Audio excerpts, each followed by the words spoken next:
সালামু আলাইকুম। আমি Mahmud Hasan, BBA second year, GM chartered university. প্রিয় ভাই, আপনাকে আমাদের চট্টগ্রাম থেকে অভিনন্দন জানাচ্ছি। আপনি আমাদের চট্টগ্রাম আসছেন।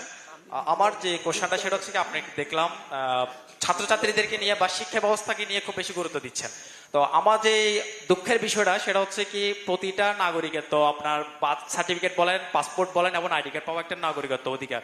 কিন্তু এই নাগরিকত্ব অধিকার পেতে আমাদেরকে যে পরিমাণ ঝামেলা পোয়াতে হয়, আমরা চাই আপনি যেভাবে খুব সংক্ষেপে এবং ঝামেলা মুক্তভাবে আইডি কার্ড বাংলাদেশে এসে করতে পারছেন, আমরা প্রত্যেকে এভাবে করতে চাই। এবং প্রত্যেকের আইডি কার্ডগুলা প্রত্যেকের আইডি কার্ড, পাসপোর্ট এবং বার্থ সার্টিফিকেট স্কুল লাইফে প্রত্যেকে করে ফেলতে পারে, সেই সুবিধাটা চাই।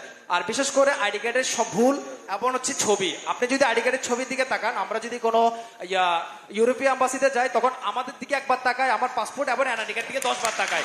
চিন্তা করে বাংলাদেশে দুর্ভিক্ষ চলতেছে কিনা, ওরা ওরা চিন্তা করতেছে বাংলাদেশে কোনো দুর্ভিক্ষ লাগছে কিনা, যে তাদের ছবির অবস্থা কেন, তাদের বাস্তবীয় চেহারার সাথে এমন অবস্থা কেন। তাদের এই অদক্ষ ব্যবস্থাপনার জন্য আমাদেরকে যে ঝামেলাগুলো পোয়াতে হচ্ছে, সেই আপডেট যুগে যেখানে চায়না এবং জাপান 2050 সালের কথা চিন্তা করতেছে, আর সেখানে আমরা বাংলাদেশের মানুষ আমাদের সার্টিফিকেট, পাসপোর্ট এবং আইডি কার্ড সংশোধন করতে করতে আমাদের জীবন চলে যাচ্ছে।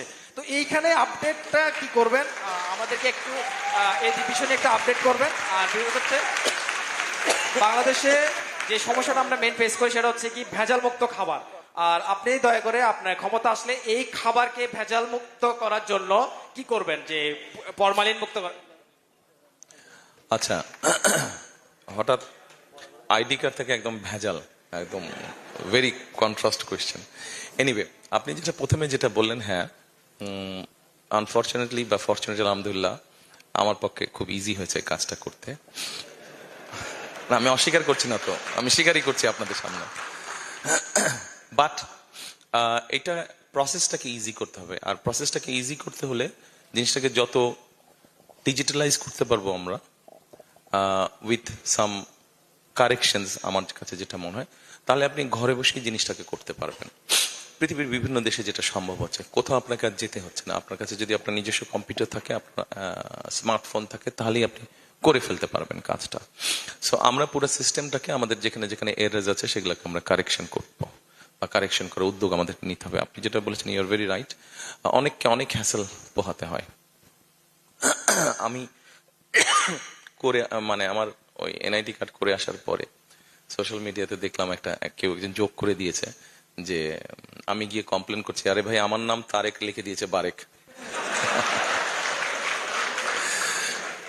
আচ্ছা, তো আমার কাছে যেটা মনে হয় যে সিস্টেমটাকে আমাদের ইজি করতে হবে আর মোর ডিজিটালাইজ করতে হবে। যদি আমরা ডিজিটালাইজ করি, ইন দ্যাট কেস কারাপশন বা যেগুলো সমস্যা আছে সেগুলো অনেকাংশে কমে আসবে।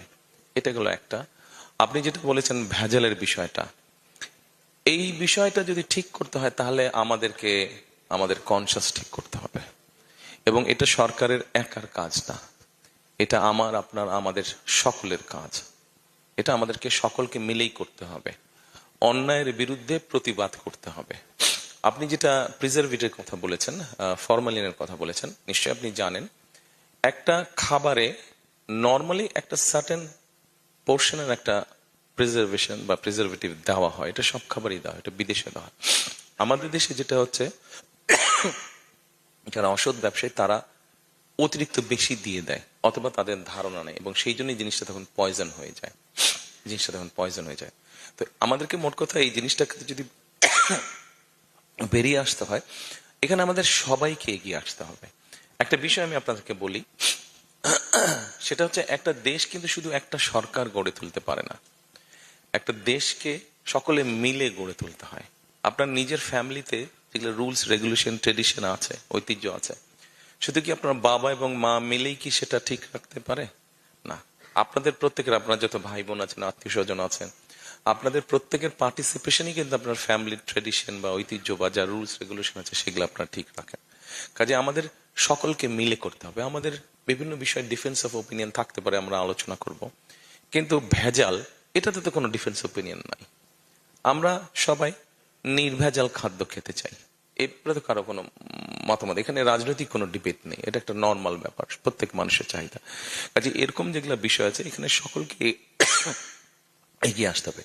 সরকার উদ্যোগ নিবে, সরকার বিভিন্ন সময় বিভিন্ন ব্যক্তিকে দায়িত্ব দেয় যারা এরকম র্যান্ডমলি চেক করে।